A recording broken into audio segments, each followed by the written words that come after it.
Dr. César já é muito conhecido entre nós e ele mais uma vez se faz acompanhar de um amigo, que é o Maurício, que já também se tornou nosso amigo, e a segunda vez que o Maurício acompanha o Dr. César. Eles vêm é um pé lá, outro cá, não é? Rapidinho, porque hoje à noite já voltam para Maringá, devido ao trabalho amanhã. Nós louvamos a Deus pela vida do Dr. César, sua experiência como psicólogo, mas também como servo de Deus, como um pregador, como um líder na Igreja de Cristo, como pai, não é? Como esposo, toda a sua vida, seu testemunho. Vamos orar, irmãos, vamos colocar a nossa vida diante do Senhor. Pai, nós te bendizemos nesta manhã, por tua graça derramada sobre as nossas vidas, e a revelação que através do teu Espírito Santo o Senhor nos dá, mediante a palavra, a exposição das Escrituras e o compartilhar das nossas experiências como corpo de Cristo. Obrigado pela pessoa de Jesus que se revela a nós, pela pessoa do Espírito Santo que está em nós. Obrigado a Deus pelo teu propósito que nunca cessa, e o Senhor nunca se desanima das nossas vidas, ainda que tão pecadores e falhos como nós somos. E que nesta manhã a tua igreja seja profundamente, todos nós, transformados, Senhor, em obediência àquilo que formos chamados a fazer, a mudar, a nos arrependermos, a sermos transformados nesta manhã. Abençoa cada família aqui representada, talvez uma pessoa apenas da família. Através desta vida, através de cada vida, a bênção do Senhor chegue sobre o lar, sobre a família, e sejamos transformados, curados, tratados por Ti. Oramos assim em nome de Jesus. Amém. Amém. Amém. Amém. Obrigado, Evandro. Tá. Bom dia, irmãos. É um privilégio poder estar revendo os irmãos, estar em torno do Senhor junto com os irmãos, viu? Abram, por favor, em Provérbios capítulo 1, versículo 33.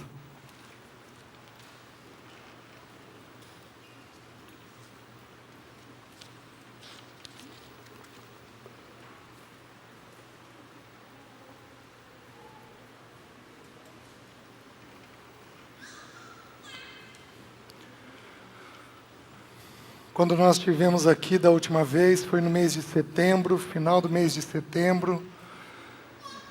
No domingo de manhã eu partilhei sobre a questão da verdade, que a verdade é o que une as pessoas. E no domingo à noite eu partilhei o texto, eu iniciei um partilhar do texto de Efésios, e vós, pais, não irriteis os vossos filhos. Porém eu não consegui concluir o texto. Então eu vou, na permissão do Senhor, concluir essa porção das Escrituras hoje com vocês.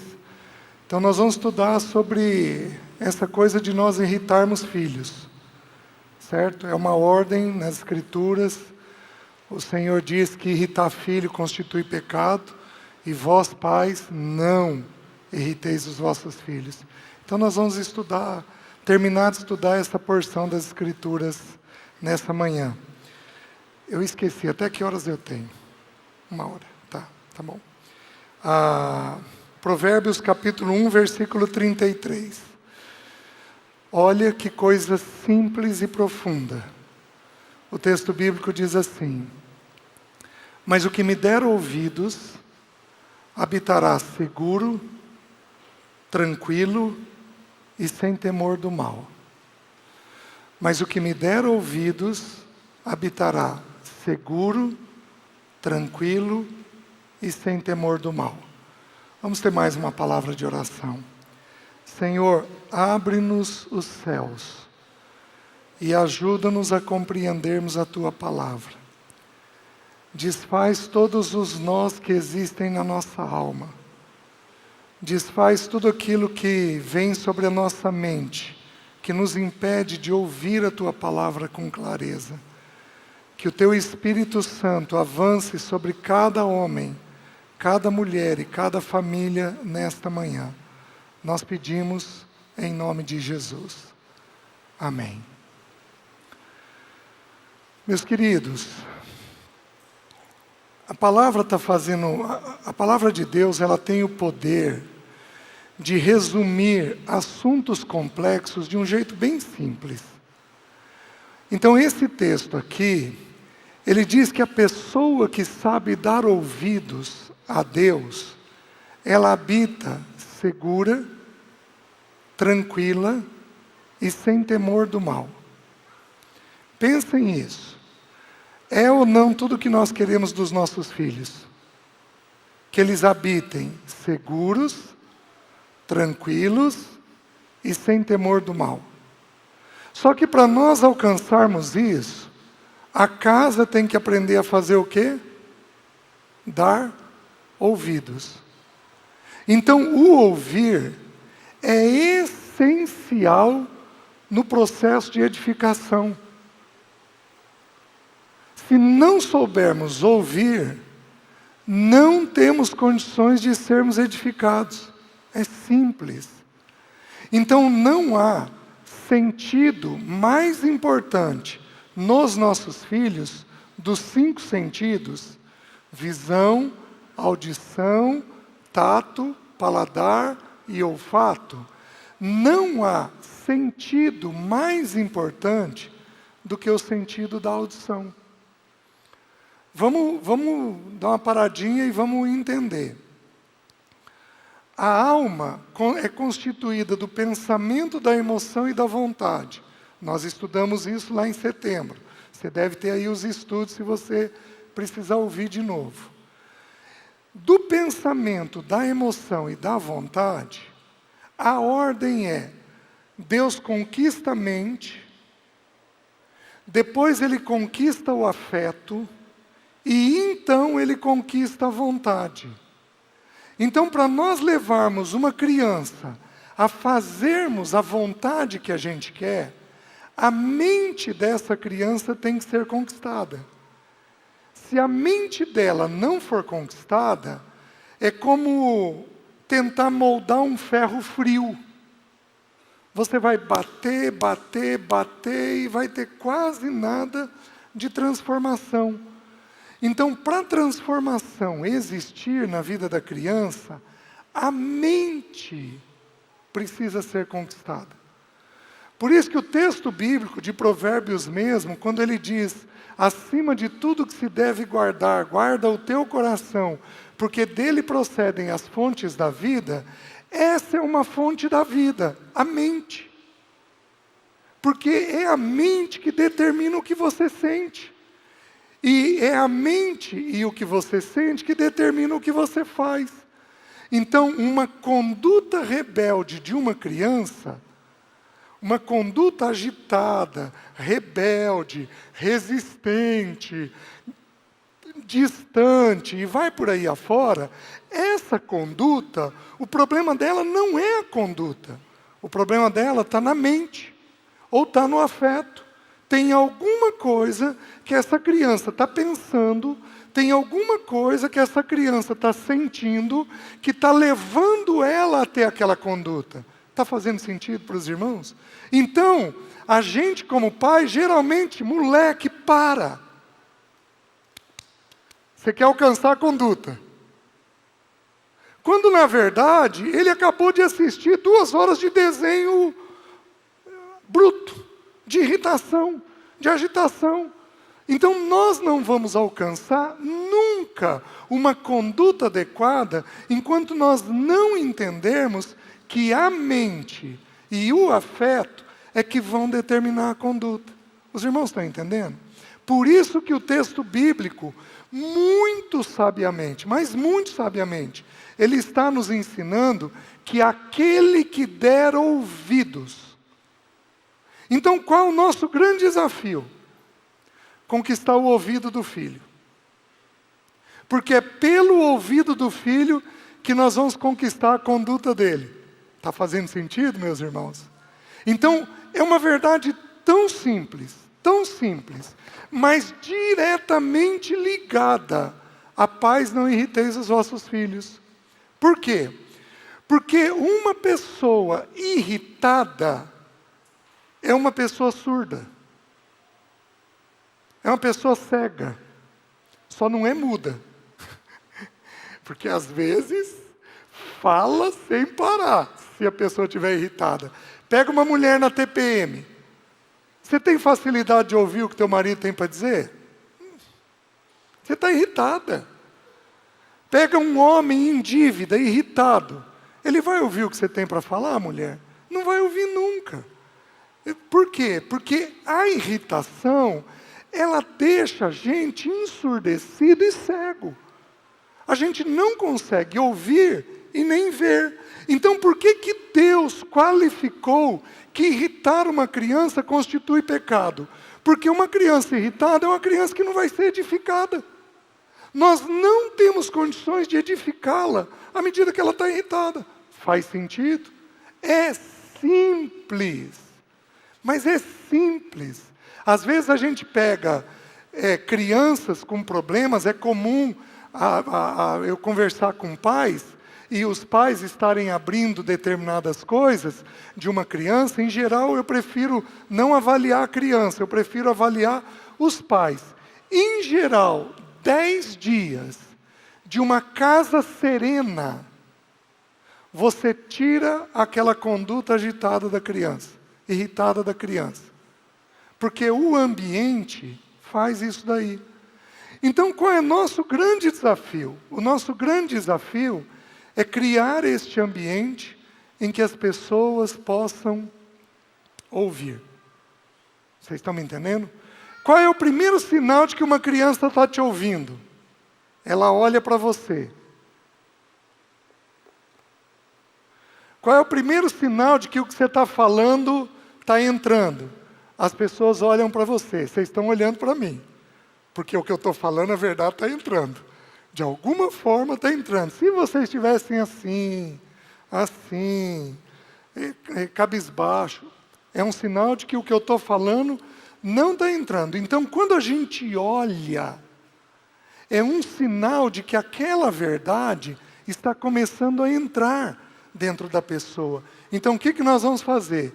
Ganhar os olhos dos nossos filhos, para que uma vez que eles estejam olhando para nós, eles estejam então prontos para ouvir. Está fazendo sentido, queridos? Então, esse é nosso desafio. Ganhar o ouvido dos nossos, certo? O que irrita uma criança? Abram em Efésios, capítulo 6. Por favor, vamos lá.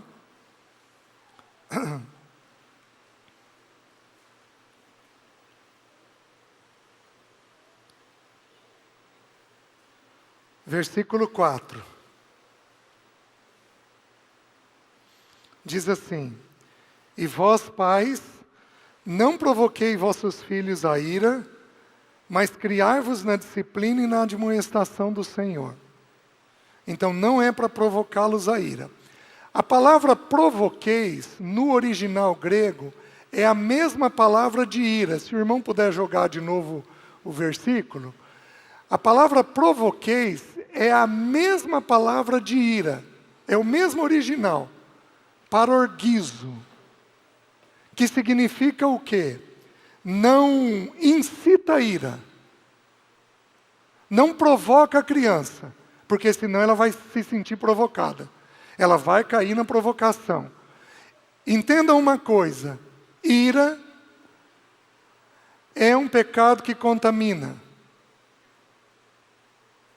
Ira é um pecado que contamina.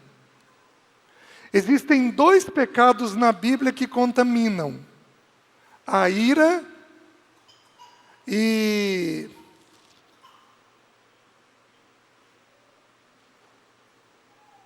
a amargura. São 2 pecados nas Escrituras que contaminam as pessoas. A amargura é crítica contamina. E ira contamina.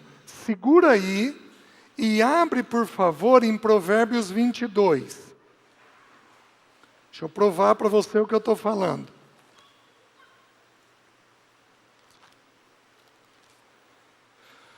Provérbios 22, 24.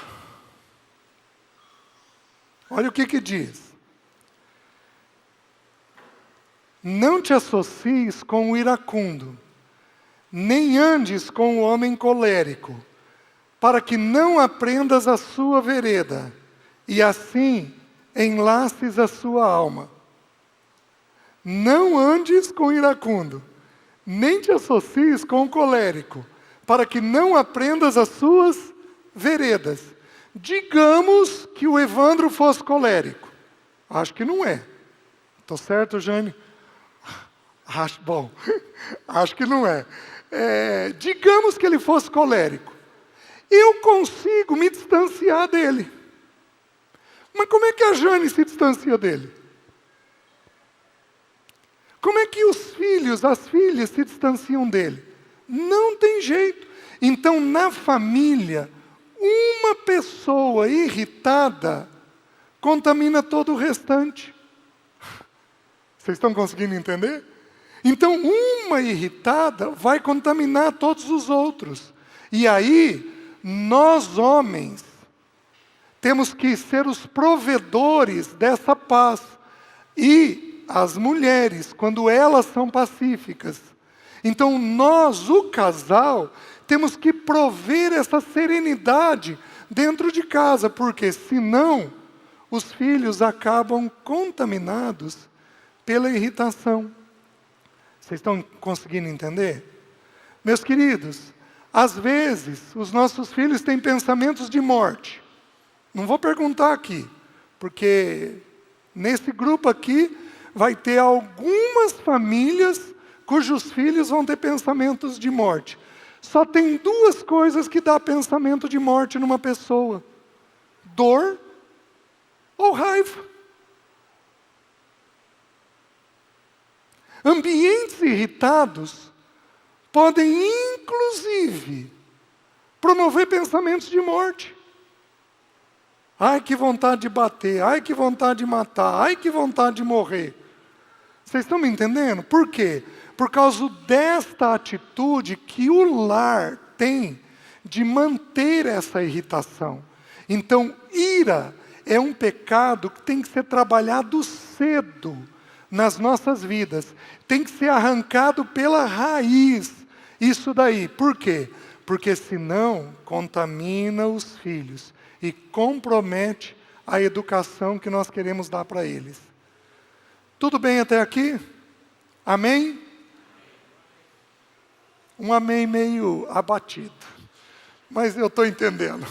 Muitos lares aqui têm que fazer essa correção, né? Mas vamos lá, vamos avançar um pouquinho mais. O que irrita filho? Eu já falei para vocês algumas coisas que irritam lá em setembro, tá? Deixe-me lembrar. A primeira coisa que irrita, atrito conjugal. Um casal brigou, os filhos ficam inseguros, tá? O que é uma briga conjugal? Nós vamos ter briga de vez em quando no casamento? Claro que vamos. Aliás, a Bíblia diz assim: há tempo de paz e há tempo de guerra. Tem ocasião que nós vamos guerrear dentro do casamento. Nós guerreamos contra o quê? Não é contra o parceiro, muito menos contra a família do parceiro. Um casal normal, em geral, briga por dois motivos: família de origem e bobagem. Estou certo? Família de origem e bobagem. E a Bíblia diz, como eu citei para vocês no texto de Eclesiastes, que há tempo para todo propósito debaixo do céu, tempo de nascer, tempo de morrer. E aí ele termina dizendo, tempo de paz e tempo de guerra. Quais são as guerras que nós lutaremos dentro de casa? Tudo aquilo que se chamar pecado. nós brigamos por uma palavrinha chamada pecado. Pecado, nós somos soldados. Lembra do texto de Efésios, da armadura? Você está me entendendo? Por que ele pede para o crente revestir a armadura? Porque ele é um soldado. Um soldado contra o quê? Contra o pecado e as hostes espirituais. Contra o mundo, contra a carne, os 3 inimigos que a gente tem. Então um casal pode brigar? Pode. Mas ele vai brigar pelo quê? Por aquilo que se chama pecado. As outras coisas, nós desenvolvemos tolerância, amor, paciência. Mas aquilo que se chama pecado, a gente se levanta de uma forma firme, isso daqui nós temos que resolver. Isso daqui nós temos que tratar. Nós temos que, de alguma forma, encaminhar isso daqui. Então, não importa a idade dos filhos.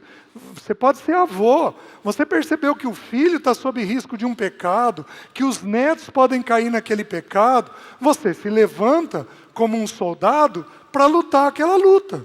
Primeiro em oração, depois chamando seu filho. Filho, a palavra de Deus sobre isso daqui diz tal coisa, tal princípio. Nós nunca brigamos com as pessoas. Porque nós somos pacíficos. Faz sentido, irmãos? Mas nós brigamos com tudo aquilo que se levanta contra o conhecimento de Deus. Que se levanta contra a natureza de Deus. É assim que a gente se levanta. Então, um casal, quando está em atrito, esse casal penaliza o filho. Pensa comigo. Como você acha que estão as crianças que estão neste momento na Ucrânia? Elas estão em estado de alerta. Qualquer avião que passa vai representar para eles uma bomba. Vocês estão me entendendo? Quando uma mãe grita, para, moleque! Desculpem. O que acontece com o filho? Calma, mãe. Calma, mãe. Calma, mãe. Você pode estar esgotada, você pode estar cansada, mas não justifica o grito. Não justifica o grito. A palavra nos diz, em Isaías 42, que o Senhor nunca gritou. Nunca levantou a voz. Por que vocês acham que o ensino dele dura 2000 anos? Porque ele teve mansidão no ensino. E quando você ensina de um jeito manso, aquilo penetra. Então, atrito conjugal. Havendo uma briga, sem problema, ocorreu. Os filhos viram a briga, sem problema. Mas o que a gente precisa fazer? Quando resolver, precisa chamar os filhos. Filho, você viu que o papai e a mamãe brigaram? Nós já sentamos, nos resolvemos, papai estava errado, mamãe estava errada, nós já encaminhamos isso daqui, está tudo em paz entre a gente, tá? Você nos perdoa, porque a gente gritou, a gente não falou coisas que a gente devia ter falado, você nos perdoa, nós retomamos agora, está tudo bem, pronto. Você abriu a ferida, mas você também fechou a ferida. Esse é o padrão.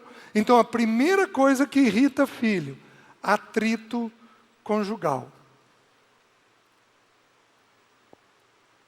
Eu estou tentado, mas não levantem a mão. Quem aqui briga? Sorrisinho de vocês diz tudo. Vocês estão me entendendo?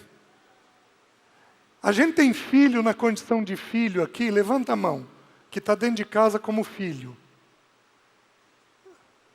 O que eu estou falando tem a ver? E não importa a idade, estou certo? Então essa é a primeira coisa. Segunda coisa que irrita filho. Falta... eu preciso falar mais uma coisa. Existe uma briga que é uma briga velada. Casais que brigam no silêncio. Então, não falam nada, mas não estão unidos com o outro.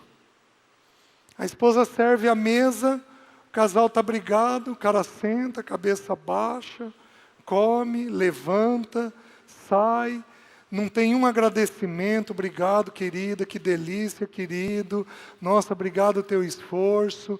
Uma briga velada, é briga do mesmo jeito. Filho percebe do mesmo jeito. Tudo bem? Certo. Vamos mais. Segundo ponto que irrita filho, falta de tempo. Não dar tempo para os... Oi. Oi. Não dar tempo para os seus. Isso irrita filho. Só que aqui eu preciso fazer uma ressalva.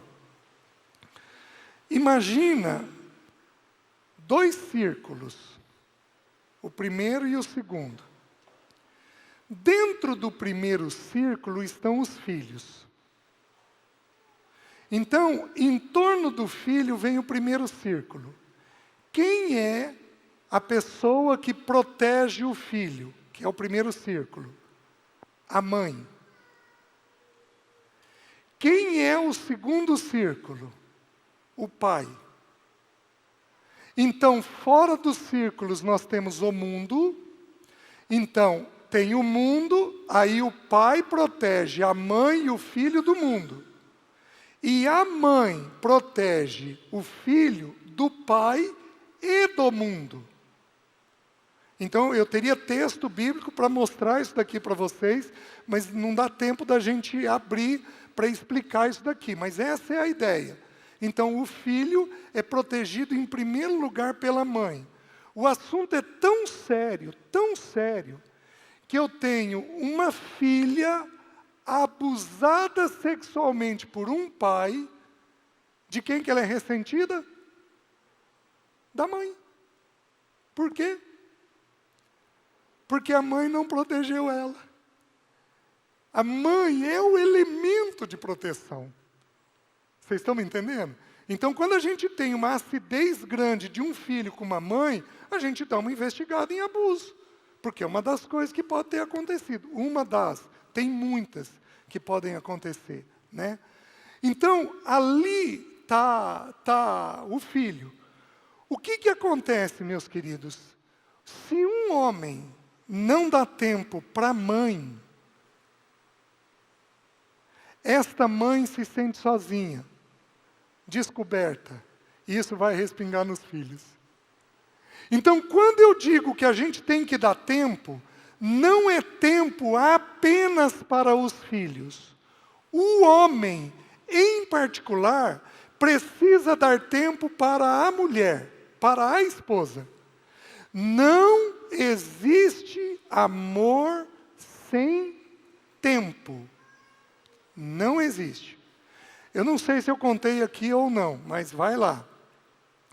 Uma vez eu cheguei de um acampamento, eu e a Alessi, e eu tinha partilhado num acampamento de casais, e eu tinha partilhado sobre amor. Eu estudei o verbo amor na Bíblia e estudei com os irmãos. Tá bom, o acampamento foi muito bom, o Senhor fez um mover para a glória dEle, e eu cheguei em casa cansado, mas tão satisfeito. A gente pôs em ordem as coisas, tomamos banho e fomos deitar um pouco à tarde, antes de ir para a reunião. E eu virei para a Alessi e falei, ô Lê, eu te amo tanto. Ela virou e falou assim, eu não sei se isso é verdade. Eu falei, como assim? Claro que é verdade. O acampamento, o momento que a gente teve, a satisfação que a gente teve no Senhor. Olha o que ela me falou. César, você acabou de pregar que quem ama dá tempo. E eu vou te mostrar como que é o nosso tempo. Você é um homem de casa, do trabalho e da igreja. Você não vai para outros lugares. Eu não tenho do que me queixar de você.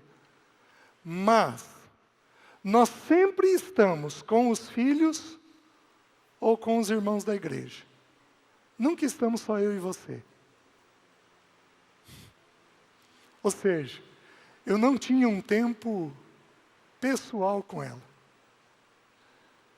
Parei, pedi perdão, não tinha me atentado.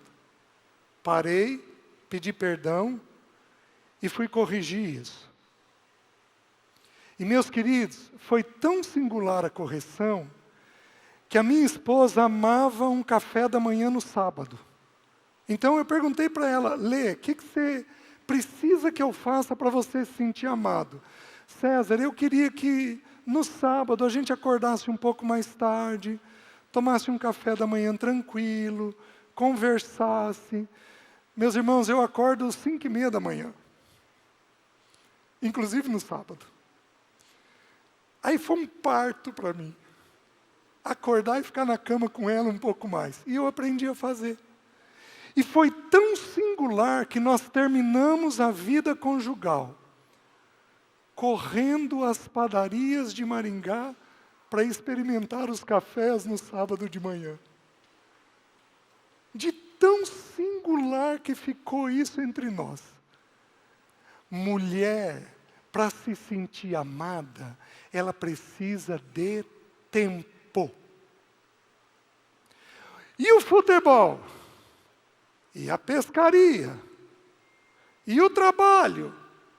O trabalho essencial tem que ser mantido, e aquilo que é excessivo tem que ser cortado, para a gente poder dar tempo para os nossos.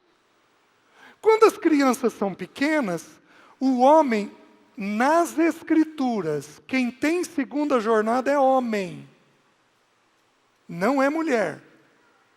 Nas Escrituras, a segunda jornada pertence ao homem. O homem chegando em casa, à noite, depois do dia de trabalho, com criança pequena, o que ele precisa fazer? Querida, cheguei. Dá as crianças aqui.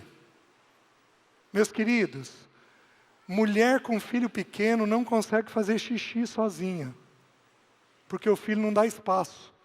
Vocês estão me entendendo?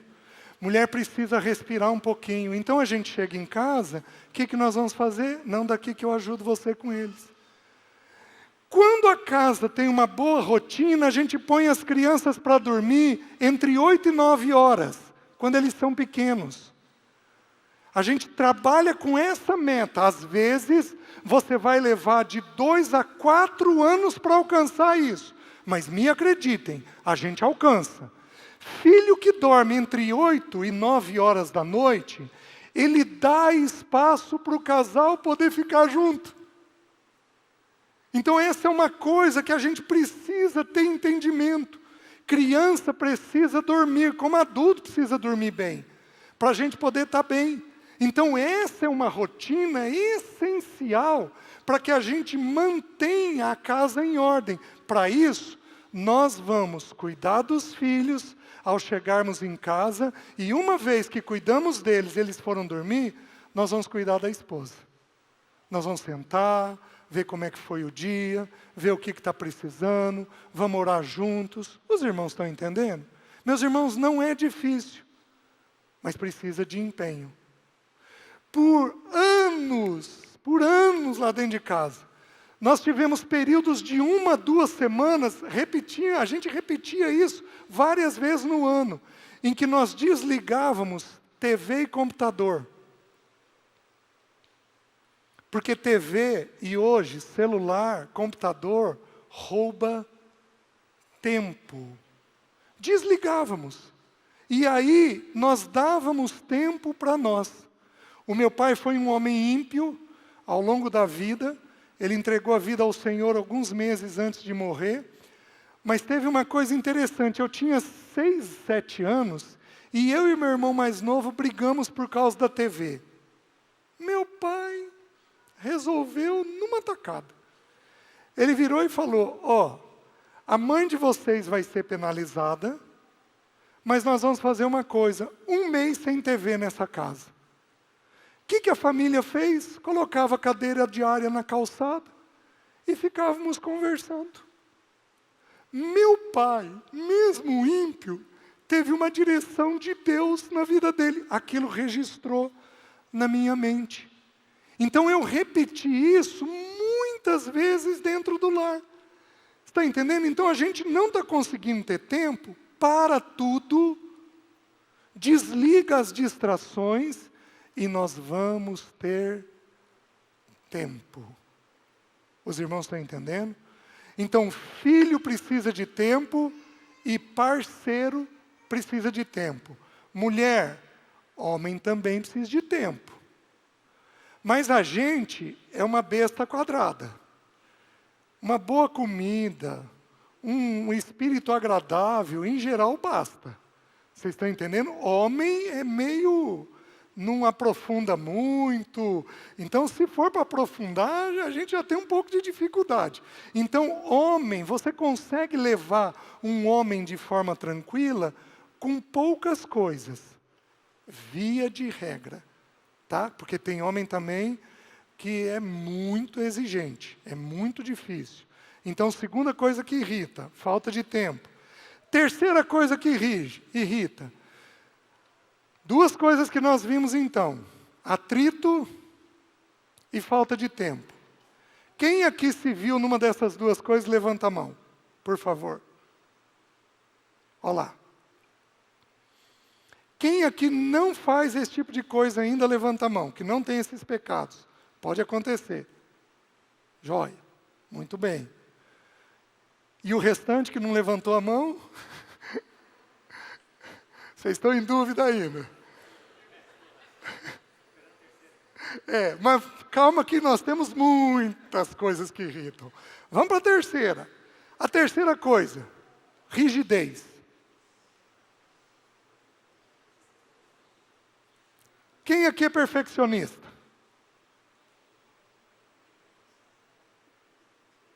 Quem aqui é bravo?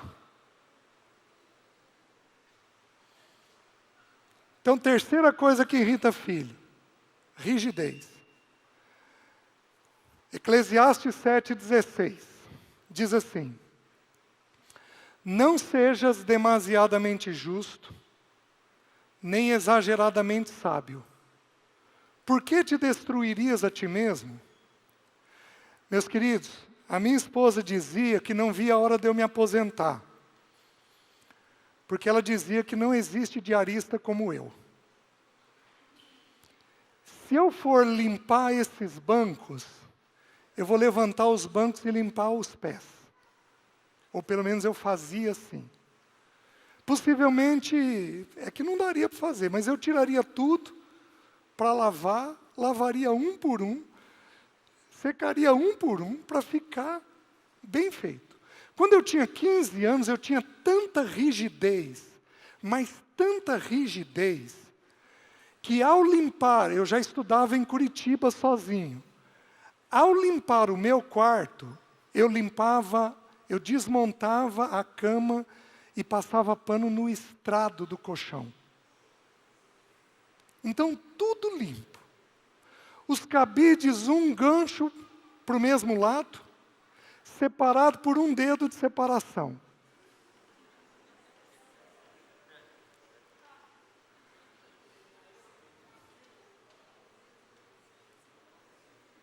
A rigidez é porque a gente é muito inseguro. Então a gente quer um ambiente bem controlado. Eu era tão pirado, mas tão pirado, que ao atender, isso perdurou por uns 3 anos. Ao atender, então eu levantava, achando que o paciente não estava vendo, e penteava a franja do tapete com o pé. 2 pirados, eu e o paciente, com todo respeito aos pacientes. Uma rigidez. Por quê? Porque na rigidez você acha que vai dar certo. Que você está sob controle. Então, pessoas rígidas são pessoas inseguras. Nem menos e nem mais. A minha mala, a Leci, quando eu voltava de uma viagem, a Leci tinha que perguntar o que estava limpo e o que estava sujo. Porque a dobra da roupa suja era idêntica à dobra da roupa limpa. Era a mesma coisa. Meus queridos, que escravidão. e viciado em fantasia sexual. Por quê? Porque eu era cheio de nó, cheio de problema dentro de mim. A pessoa rígida, ela é uma pessoa pesada. Ela é uma pessoa tensa. Porque ela, como ela é insegura, ela precisa ter o controle de tudo aquilo que está acontecendo. Agora, vocês imaginem a tragédia disso quando eu tive filhos. Senta assim, não senta assado, é desse jeito, não é daquele jeito, é assim que nós vamos fazer, não é daquele jeito. A Leci dizia para mim, nossa César, você casou sozinho, né? Porque você decide tudo sozinho. Por quê? Porque a pessoa rígida só tem um jeito certo de fazer as coisas. Qual que é? O dela. E a gente casa para poder ter um pouquinho a ver com o outro, para aprender com o outro. Você está me entendendo? Só que o que acontece? Olha o que o texto diz, que eu citei de Eclesiastes 7,16. Não sejas, o irmão projeta para mim, por favor, Eclesiastes 7,16. Não sejas demasiadamente justo. Sabe aquela coisa muito organizada? Tem que ser desse jeito aqui. Só que olha a sequência do texto. Nem exageradamente sábio. Eu posso explicar para vocês o porquê que o cabide tem que estar do mesmo lado. E aí, a pessoa rígida fica chata.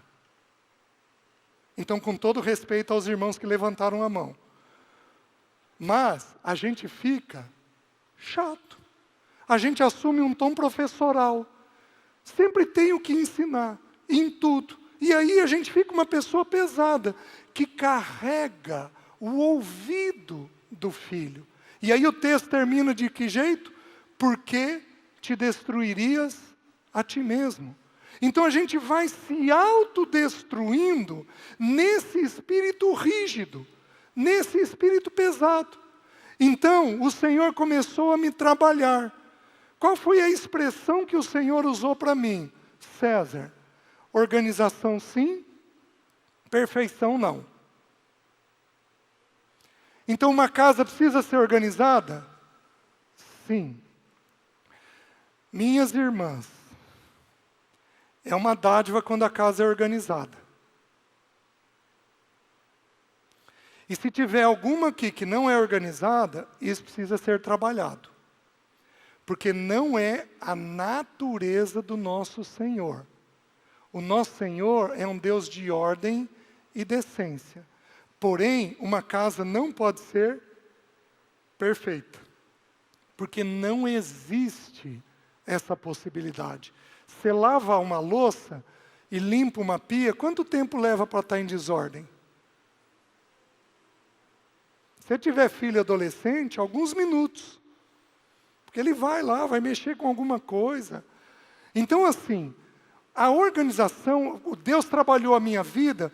César, você tem que ser organizado, mas você não pode ser perfeccionista. Minha filha, aos 6 anos de idade, virou para mim e falou assim, pai, eu não sei o que acontece com a minha mente, mas ela me diz que tudo que minha mão direita fizer, a esquerda tem que repetir. Toque. Por que ela estava desenvolvendo toque? Porque eu era cheio de toque. Confere isso, verifica a porta, verifica gás, verifica a janela, verifica a limpeza, verifica a organização. E isso daí consome a pessoa por dentro e irrita os filhos, porque você vai até o filho, arruma esse quarto. Aí você passa 10 minutos depois, eu já não pedi para arrumar esse quarto. Às vezes o filho vai arrumar, mas ele precisa relaxar um pouquinho na hora que acorda, precisa ligar, ele é mais lento, ele é mais devagar, você está me entendendo? E a hora que ele for sair do quarto, ele vai deixar a cama arrumada. Mas na cabeça do rígido, acordou? Arruma. Acordou? Arruma. A gente não dá tempo, a gente não tem misericórdia, não tem respeito pelas diferenças que o filho tem da gente. Vocês estão conseguindo entender? E aí a gente começa a sobrecarregar o ouvido da criança. Faz, faz, faz, faz, faz, faz, faz. E sabe qual a primeira coisa que o filho vai fazer? Vai desligar. Entra aqui, sai aqui. Depois dos 12 anos, sabe o que ele vai fazer? Vai trombar. Ai, mãe, a senhora já falou. Para. De novo. Eu sei. Eu vou fazer. Os irmãos estão entendendo? Rigidez irrita. Qual o último texto que Deus usou para me tratar nisso? Salmo 119, versículo 96. Diz assim: tenho visto que toda perfeição tem o seu limite, mas que o teu mandamento é ilimitado. Meus queridos, a única coisa que é perfeita é a bendita Escritura do Senhor, porque ela retrata a natureza do nosso Deus. Nós, eu, você, tua esposa, teu marido, teus filhos, somos imperfeitos. E nós temos que saber lidar com estas imperfeições. É pecado? Tratamos. Não é pecado? Toleramos. E vamos tentar mexer dentro do possível. Os irmãos estão entendendo? Terceira coisa, então, que irrita: rigidez. Quarta coisa que irrita: agitação. Pessoas agitadas, que não têm parada. Quem aqui é assim? Deixa eu explicar um pouquinho para os irmãos entenderem. Às vezes você está parado e os dedos estão assim. Você está de perna cruzada, sentado, e a perna está assim. Ou você está sentado e a perna está assim. Vocês estão me entendendo? Hoje existe até um nome bonito que a medicina deu. Já está inclusive nos manuais de psicologia, chamado síndrome das pernas inquietas. O que é isso? Você está em repouso e a perna faz isso aqui. Dá uma dor enorme e a perna não para. Ela fica assim o tempo todo. O que é isso? Isso é uma mente que não para. Você é dado a muito projeto? Você é inquieto. A mente pensa muito? Você é inquieto. Você tem dificuldade para pegar no sono porque a cabeça está pensando? Você é inquieto. Você faz as coisas apressadas dentro de casa? Você é inquieto. Você é desastrado? Tem que verificar se você pode ser inquieto, porque nem sempre o desastre é de inquietação. Por exemplo, os adolescentes, eles têm aquela espichada, e o cérebro vai levar meses para registrar as novas medidas. Então, adolescente é desastrado. O braço cresceu e o cérebro não tem essa medida. O músculo cresceu, ele ficou forte e ele não tem a noção da pegada dele. Por isso que ele machuca as pessoas. Por quê? Porque o corpo desenvolveu e o cérebro ainda não se ajustou. Então, o desastre de adolescente é a coisa mais comum que tem. Se você vai num restaurante e o adolescente esbarra na garrafa e derruba, o que você costuma fazer? Ô, moleque!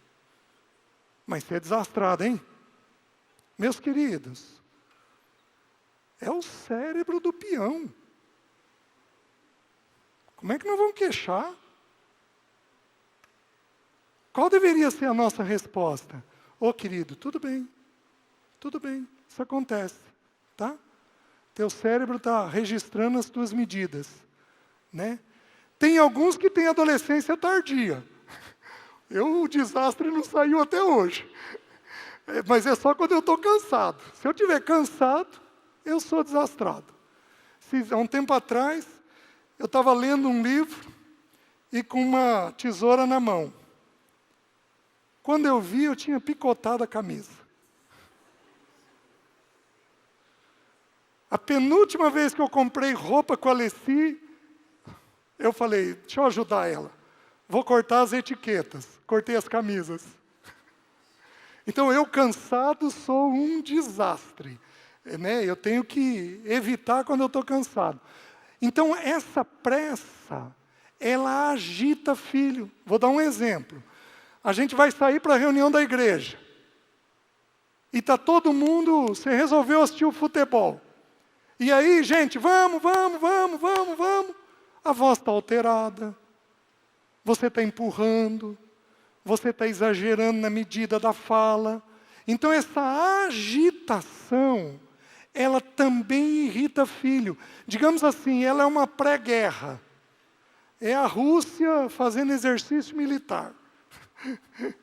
Ela é um anúncio de que não vai ficar boa coisa. Vocês estão entendendo? Deixe-me dar alguns versículos que são importantes. Abram em Isaías 30:15. Olha que texto lindo.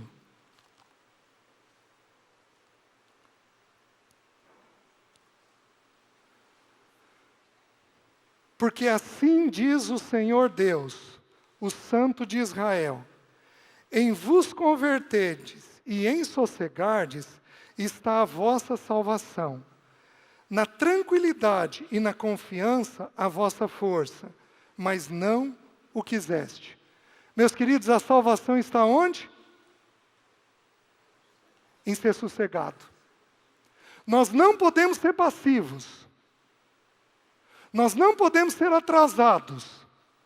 Então nós não podemos ter um sossego de tal forma que a gente fique atrasado. Mas nós não podemos também ter uma agitação tal de que a gente seja precipitado. Os irmãos estão entendendo? Então é em converter e sossegar que está a vossa salvação. Está me entendendo? Então o que a gente faz? A gente deixa sereno. Quando os meus filhos eram pequenos, a igreja que eu e a Alessi casamos era uma igreja de jovens. Então nós, e metade da igreja teve filhos. Então, e nós fizemos uma coisa. Tinha muita criança dentro da igreja. Nós tornamos a escola dominical no sábado à noite. Para que nós pudéssemos ter um domingo mais tranquilo de manhã e nos reunirmos em famílias, como igreja. Fizemos isso por alguns anos e deu bem certo isso daí. Tá bom. O que eu e a Alessi começamos a perceber? Que a gente voltava para casa 3, 4 da tarde, deixava as crianças ter um soninho, e aí acordávamos elas para vir para a reunião da igreja. Só que o que a gente percebeu? Que elas não descansavam o suficiente. E aí a gente esbravejava, e aí elas estavam mais agitadas na reunião. O que nós entendemos? Nós estávamos vindo para casa muito tarde. Então nós passamos, a hora que dava 1h30, 2h, vamos embora? Vamos. As crianças chegavam, deitavam, tiravam a soneca delas, mais tranquilas, a gente conseguia acordar elas de forma mais serena. Se você acelera, faz tudo muito espremido, isso daí vai dar numa coisa ruim. Porque você vai ficar mais exigente para conseguir fazer as mesmas coisas que você faria de forma tranquila. Vocês estão me entendendo? Ô, gente, é tão simples, mas é tão simples, mas é onde a gente tropeça. É onde a gente faz mal para os nossos filhos. Vejam, não precisam abrir, Salmo 46:10. Aquietai-vos e sabei que eu sou Deus. Aonde que eu, a esposa e os filhos vamos entender que Deus é Deus? Na quietude. Os irmãos estão entendendo? Quantos homens aqui são dados a muito projeto? Cabeça fica... Levanta a mão alto, por favor. Olha lá. Decorem, essas pessoas que levantaram a mão, decorem o Salmo 131. Senhor, não é soberbo o meu coração, nem altivo o meu olhar. Não ando à procura de grandes coisas, nem de coisas maravilhosas demais para mim. Pelo contrário, fiz calar e sossegar a minha alma.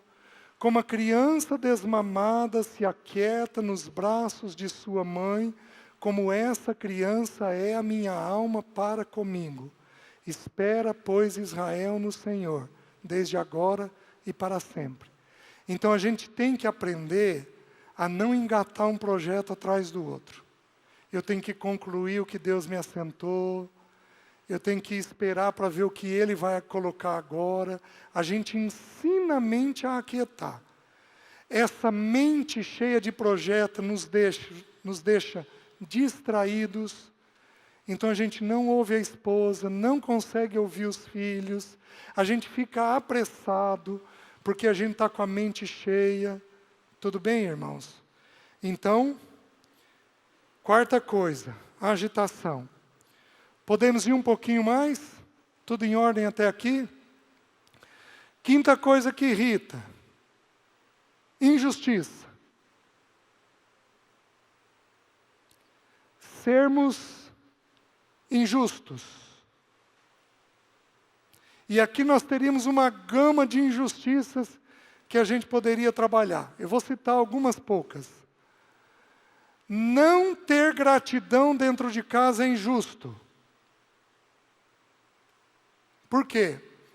Porque a Bíblia diz assim: honra a quem honra, louvor a quem louvor, glória a quem glória. Quem cozinha é a mulher. O que a gente faz todo dia que ela cozinha? Ô querida, muito obrigado. Obrigado pelo teu esforço. Gente, cozinhar já é difícil. Pensar no que cozinhar, então. Uma vez eu tive uma irmã que virou para mim e falou assim: César, fui contratar uma empregada, uma cozinheira para casa. E aí a cozinheira nós conversamos, acertamos tudo, eu gostei dela. Aí eu fui tratar o último tema. Tá, quanto você quer ganhar? Aí a mulher virou e falou assim: depende. Tá, mas depende do quê? É com penso ou sem penso? Aí a pessoa virou e falou: como assim com penso ou sem penso? Eu vou ter que pensar para cozinhar ou não? Porque a pior parte de cozinhar é: o que eu faço? O que eu faço? Gente, cozinhar é cansativo. É desgastante. Algumas têm prazer, outras não têm tanto prazer. O fato é que é o serviço. Tua roupa está boa, está com botãozinho, está passada. Quem que fez? Foi tua esposa. O que você tem que fazer? Ô querida, obrigado. Quem trabalha e provê o dinheiro é o pai. O que a mulher tem que fazer? Ô querido, obrigado. Nós vamos esperar que os filhos façam isso? Num primeiro momento, não. Porque eles têm que ser ensinados. Então o que a gente faz? A gente dá modelo de gratidão. Onde existe gratidão, via de regra não vai existir injustiça. Vocês estão me entendendo? Então lares que não são gratos são lares injustiçados, e isso irrita. Pega uma esposa que só faz, e ninguém na casa nem ajuda, nem agradece. Qual é a sensação, gente? Nossa, parece que eu só sirvo para isso. Então, isto também irrita, filho. Por quê? Porque depois de um tempo, essa mulher está fazendo aquilo de um jeito pesado. Vocês estão entendendo? Certo? Que mais? Que irrita? Comparação. Quem aqui foi comparado com irmãos? Levanta a mão. Quem aqui foi comparado com primos? Levanta a mão. Comparado com irmão já é ruim, mas comparado com primo é de matar por dentro. Aonde nas Escrituras nós temos comparação? Me diz um texto bíblico onde Jesus tenha comparado Pedro com João. Agora, o que existe nas Escrituras? Modelo. Está entendendo? Então a gente fala de um princípio. Querido, seu irmão tem esse princípio aqui bem resolvido dentro dele. Esse é o princípio que a Bíblia apresenta. Viu, querido? Então ele é imitável nisso daqui. Podemos olhá-lo e imitá-lo. Mas comparar um melhor, outro pior, queridos, é delicado. Quando Pedro passou por aquela fogueira em que o Senhor pergunta para ele 3 vezes, Pedro, tu me amas? Senhor, eu te amo. Pedro, tu me amas? Senhor, eu te amo. Pedro, tu me amas? Senhor, eu te amo. Que o Senhor conclui com ele o que estava tratando. Os dois se levantam, Pedro e João, e o Senhor se levantam. Pedro vira e diz, e quanto a este? O que Jesus faz? O que te importa? O que tem a ver ele? Ele é comigo. Tem nada a ver com você. Você faz o que eu te pedi. Lembra que no processo de Pedro, Pedro não tinha muito limite. Ele falava a hora que era para calar, ele calava a hora que era para falar, ele entrava em coisas que ele não deveria entrar, mas também ele entrava em coisas que ele deveria entrar. Pedro era uma pessoa inquieta por dentro. Vocês estão me entendendo? E é interessante, só está me ocorrendo agora. O Senhor vira para ele e diz, Simão, Simão, eis que Satanás pediu para te peneirar. Eu, porém, roguei por ti, para que a tua fé não desfaleça. É interessante que gente inquieta é peneirado pelo diabo mais fácil. Só está me ocorrendo agora.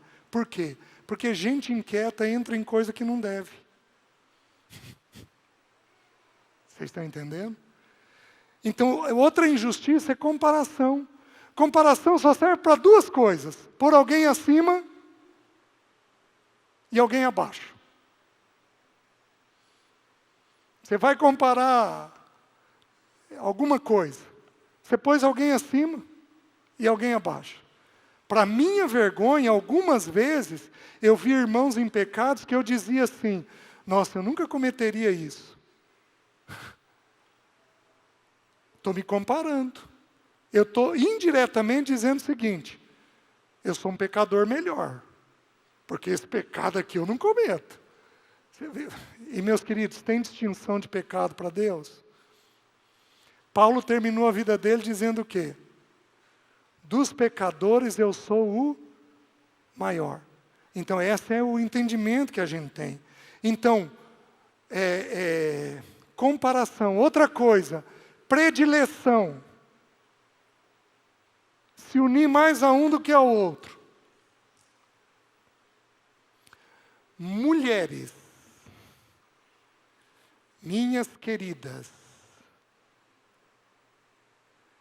se vocês não forem satisfeitas no casamento, vocês terão uma forte tendência de se unir a um filho homem.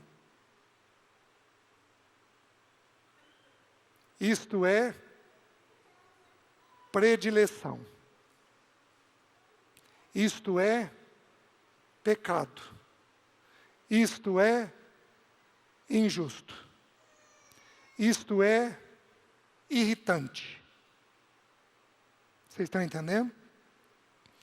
Então, havendo uma predileção, nós precisamos cuidar. Quando Jesus foi assunto aos céus, ele foi visto por cerca de 500 irmãos. O texto de Coríntios diz. Dos 500, Jesus enviou 70 de 2 em 2. Dos 70, Jesus teve 12 que ele chamou para serem seus discípulos. Dos 12, Jesus tinha 3 que ele chamava à parte, Pedro, Tiago e João. Dos 3, tinha um que reclinava a cabeça no peito do Senhor, que era João. Então Jesus teve 1, 3, 12, 70 e 500. Jesus tinha predileção? Não. Mas à medida que os irmãos eram mais abertos, Jesus conseguia ter mais comunhão. Por exemplo, Pedro era um. Só que todos os escritos sobre verdade e união são de João. Então João tinha um entendimento diferenciado sobre união. Então o Senhor conseguia avançar um pouco mais no coração dele. Então nós vamos sim ter 1, 3, 12, 70 e 500. Mas dizer que o nosso Senhor Jesus tinha predileto é dizer que ele era injusto. E ele não era. Então o que o Senhor tinha era um coração mais favorável. Por exemplo, os três, Pedro, Tiago e João, no Monte da Transfiguração. O Senhor vira para eles e diz assim: eu não quero que vocês falem com os outros sobre o que aconteceu aqui até a minha partida. Então Jesus encontrava uma verdade que podia ser dita àqueles três, mas não podia ser dita àqueles 9. Eles não suportariam aquela verdade. Então o processo de união que Jesus aprofunda tem a ver com a questão da verdade, com o quanto ele consegue avançar dentro da verdade. Os irmãos estão entendendo? Então, prediletos dentro de casa é pecado. Homens fazem isso? Fazem. Mas é muito comum ver mulheres fazerem isso. Última coisa da predileção. Última coisa da injustiça. Pré-julgamento. Quando você julga o coração de um filho. Quando você julga a motivação de um filho. Ah, moleque, você está querendo fazer isso por causa disso daqui, não é? Meus queridos, presta atenção. A Bíblia diz que eu posso julgar uma palavra, tudo que for dito tem que ser julgado. Inclusive aqui. Falando um profeta entre vós, que os outros julguem. Então a palavra precisa ser julgada para ver se está em conformidade com as Escrituras. Eu posso julgar um ato, porque a Bíblia diz assim: julgai todas as coisas. Então, o que o Maurício fizer, eu tenho que julgar. Maurício, isso daqui é um princípio correto, isso daqui é um princípio errado. Mas eu nunca posso julgar, por que a Bíblia diz assim: a ninguém julgueis? Porque parece uma contradição, ele está mandando eu julgar todas as coisas. Mas ele está dizendo assim: a ninguém julgueis. O que não é para julgar? A motivação. O que vai dentro do coração. Eu começo a olhar o relógio de um irmão, e aí o irmão vira e diz: ah, ele quer roubar meu relógio. Ele está julgando meu coração. Ele pode até dizer: nossa, o César não para de olhar para o meu relógio. Ele está julgando um ato, porque eu não paro de olhar para o relógio dele. Até aí ele pode ir. O que ele não pode é pressupor a motivação. O que nós podemos até perguntar: querido, você está fazendo isso com tal motivação? Então, com o filho é muito comum a gente pré-julgar. A gente atribuir coisas que são erradas. Quem aqui já foi pré-julgado por pais? Olha lá. Isso é injusto. Isso machuca, isso fere, isso irrita. Que mais? Vencemos os pecados da rotina. 5 pecados. Atrito conjugal, falta de tempo, rigidez, agitação e injustiça. O que eu vou falar à noite? Acho que os irmãos já podem estar ficando cansados. O que eu vou falar à noite? Sobre os pecados da fala, que irrita filho. Então tem coisa de fala, da fala da gente que irrita filho. Então, não deixem de vir. Está difícil, mas é bom ouvir, não é? Eu já passei por essa lista muitas vezes e já pedi perdão para os meus filhos muitas vezes nisso daqui. Então, não desanima não, Tá bom? O Senhor vai dar graça da gente de ouvir tudo e praticar o que é necessário. Amém, irmãos?